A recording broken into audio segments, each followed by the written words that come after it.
Hello friend, দেখো আজকে 6টা 10 থেকেই তোমাদেরকে সাথে নিয়ে ব্লগটা শুরু করলাম। তো আজকে অনেকটাই সকালে ওঠা হয়েছে, কারণ তোমাদের দাদাভাইয়ের এসির ডিউটি আছে, আর এসির ডিউটি থাকলে ভোরেই উঠতে হয়। আর শীতকালে 5টা সাড়ে 5টায় ওঠা মানে অনেকটাই সকাল। তো যেহেতু টিফিন বানিয়ে দিতে হয় বলে একটু সকাল সকালেই উঠতে হয়, তো টিফিন বানিয়ে তারপর তোমাদের দাদাভাইকে দিয়েছি। তারপর অফিস চলে যাওয়ার পর এখন আমি দরজাটা দিয়ে আসি, তারপর যা নিজের কাজ আছে সেগুলো করতে শুরু করব। Hello friend, good morning. কেমন আছো তোমরা? আশা করি ভালো আছো। আমরাও ভালো আছি, সুস্থ আছি। আর আমি মো লাইফস্টাইল ব্লগে তোমাদের ওয়েলকাম আর অনেক অনেক ভালোবাসা। তো দেখতে পেলে আজকে তোমাদের দাদাভাই এই সময় ডিউটি গেল 6টা থেকে 2টো পর্যন্ত। আর ওঠা হয়েছে অনেক সকাল সকাল, কারণ তোমার টিফিন বানাতে হয়েছে। তো টিফিনে তোমার পরোটা তরকারি দিয়ে দিলাম। আর উঠেছে আমি ওই 5টা 15 কি ওই 5টা 20 নাগাদ। আর উঠে তো তোমার সঙ্গে সঙ্গে রান্নাঘরে আসতে পারি না, বাসি কাপড়টা ছেড়েছি, তারপর ফ্রেশ হয়েছি, তারপর এসছি। আর তখন চাটা খাওয়া হয়নি বলে এখন চাটা খাবো, কারণ তখন তাড়াহুড়ো ছিল দাদাভাই টিফিন করার জন্য। তো চলো, ভিডিওটা আশা করি তোমাদের কিছুটা হলেও ভালো লাগবে। আর ভালো লাগলে অবশ্যই একটা লাইক কমেন্ট শেয়ার আর চ্যানেলটাকে সাবস্ক্রাইব করে আমার পাশে থাকো। তো চলো এখন আমি চাটা খেয়ে নিই, তো ভিডিওটা দেখতে থাকো। তোমরা তো জানোই যে আমি একটা খুব বড় চা প্রেমী নই, কিন্তু শীতকালে চাটা হলে খুব একটা মন্দ হয় না। তো তাই শীতকালে কফি আর চাটা মোটামুটি আমি খেয়ে থাকি, বলবো না যে খাই না, মোটামুটি খাই। ওই একবার দুবার যখনই হোক খেয়ে নিই, ছেলেকে হয়তো দিলাম, নিজে খেলাম। তো ব্যাস সেরকমভাবে 1-2বার করে, যেমন গরমকালে 2বার চা খাই, তো শীতকালে আমি হয়তো 3-4বার খেয়ে নিই। আর এই জানো তো নারকেল বিস্কুট ছোটোতে খেতাম, খুব টেস্টি ছিল। তো সেদিন দোকানে না এই বিস্কুটটা দেখে মনে হলো যে খেয়ে দেখি। তো তার জন্য এই বিস্কুটটা নিয়ে এসেছি, নারকেল বিস্কুটে। তো দেখি এটা কীরকম টেস্ট খাওয়া যায়। তো চলো আমি ঝটপট চাটা খেয়ে নিই, তারপর ঘরের সমস্ত কাজকর্ম শুরু করবো। তোমরা ভিডিওটা দেখতে থাকো।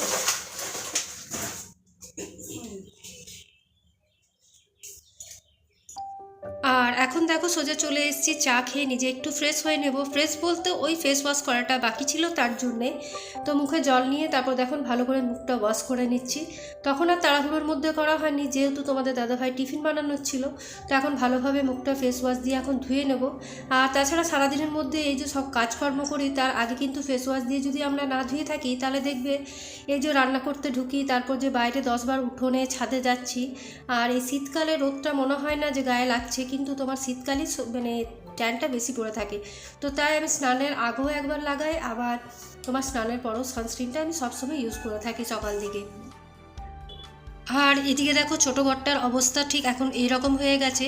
কালকের থেকে সব কাপড়গুলো এরকমই জমা আছে। আর তোমাদের দাদাভাই ডিউটি গেলে ঠিক মানে আলনাটার অবস্থা এরকম করে দিয়ে যায়। এটা প্রতিদিনেরই কাজ আমার।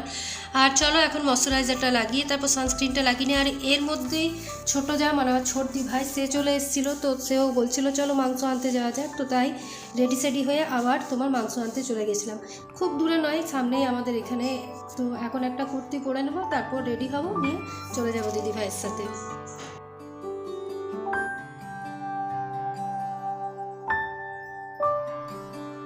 তো রেডি হয়ে এখন দু যা মেলে বেরিয়ে পড়েছি।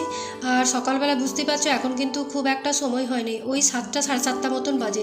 আর এখান থেকে আমাদের তোমার ওই 10 মিনিটের ডিস্টেন্স, যেখানে আমরা দুর্গাপুজোয় জল আনতে যাই, ঠাকুরের ঘট আনতে যাই, সেখানটা পেরিয়ে গেলেই তারপরেই তোমার বাজার। তো চলো তোমাদেরকে একটু মাংসর দোকানটা শেয়ার করি। তো এটাই হচ্ছে আমাদের এখানে মাংসর দোকান। আর প্রচুর ভিড় হয়, বুঝতেই পারছো মাংসর দোকান মানে। আর আমাদের তো ঘরে তোমার মাটন ঢোকে, মানে মুরগিটা ঢোকে না, তো তার জন্য মাটনটাই করতে হয়। তো আমি আর যা মোটামুটি বাজার করে তারপর ফিরে চলে এসেছিলাম। আর তারপর এসে দেখো আবার কিন্তু নাইটিটা আমি চেঞ্জ করেছি, যেহেতু নাইটিটাতে একটু জল পড়ে গেছিলো তাই। আর এখন সবার প্রথম কাজ হচ্ছে এই যে অগোছালা ঘরটা আমার পড়ে আছে, সেটা দেখতে বড্ড বাজে লাগছে। আর কেউ যদি চলে আসে না আর এরকম যদি বাড়ি দেখে, তাহলে কিন্তু তোমার ভীষণ বিরক্তি লাগে।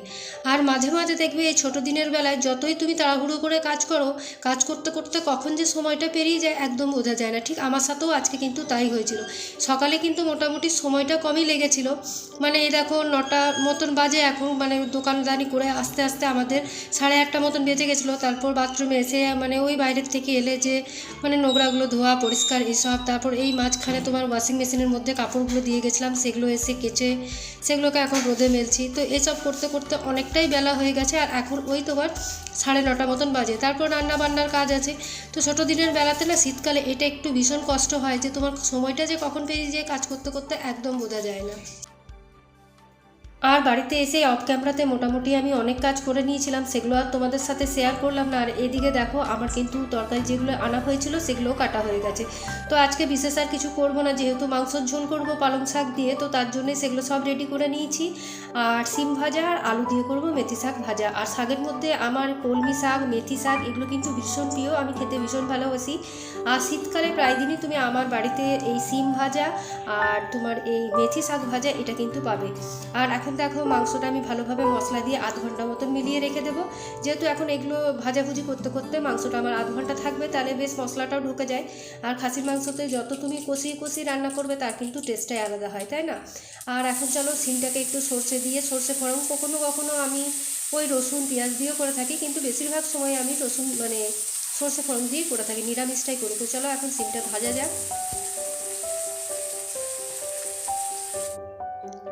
এরপর ভাতটা বসিয়ে দেবো, সিমটা এদিকে ভাজা হতে হতে আমি ভাতটা মানে চালটা ধুয়ে তারপর ভাতটা চাপিয়ে দেবো। আর তোমাদের দাদাভাই যেহেতু আজকে 2টোর সময় চলে আসবে, তো বাড়িতেই খাবে, তো সেই জন্যে যখন বাড়িতে দাদাভাই মানে থাকে তখন আমি 3 কাপ মতো চাল দিই, আর আমরা মা ছেলে যখন খাই তখন 2 কাপ।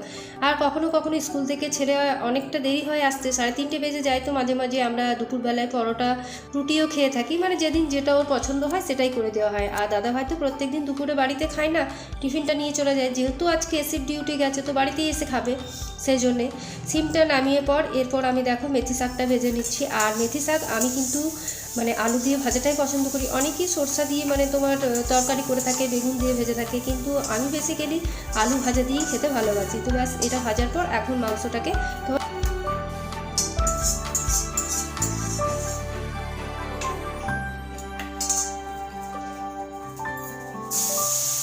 তো শাকটা নামিয়ে নেওয়ার পর এখন কড়াইয়ের মধ্যে একটু জল দিয়ে ধুয়ে নেবো, কারণ ওটার মধ্যে যদি তোমার তেলটা দিই তাহলে মাংসের টেস্টটা অন্যরকম হয়ে যাবে। তো তার জন্য এখন একটু জল গুলিয়ে নিই, তারপর মাংসটা চাপাবো। আর ওইদিকে ভাতটা হচ্ছে দেখতেই পাচ্ছ। আর সকালে রান্না করার সময় রান্নাঘরের অবস্থা কিন্তু একটু মেসি হয়ে যায়, যেহেতু জিনিসপত্র এদিক ওদিক ছড়িয়ে ছিটে যায়, তারপর রান্না হওয়ার পর আবার পরিষ্কার হয়ে যায়। তো দেখো এখন আমি আবার কড়াইটাকে চাপিয়ে দিলাম, তেলটা গরম হতে দিয়েছি, আর এখন একটু চিনি দিয়ে দিলাম, আর তার মধ্যে তেজপাতা আর গোটা গরম মশলা দেবো। আমার বাবা কি করতো জানো তো, কাঁচা পেঁয়াজ তারপর আদা রসুন সব কিছু একসাথে দিয়ে তারপর প্রেসার কুকারে গরম জল করতে দিত, যখন গরম জল হয়ে যেত তারপর ওর মধ্যে কাঁচা মাংসটা খানিকটা তেল দিয়ে মানে তেল দিয়ে মেখে রাখতো, সেই তেলটা দিয়ে তারপর তোমার প্রেসার কুকারে তোমার 2-3টে সিটি ফেলে নিত। সেই মাংসটা খেতে কিন্তু ভীষণ টেস্টি হতো। আমরা কিন্তু সেরকমভাবে করলেও মানে সেই টেস্টটা আসে না যেরকম বাবা করতো।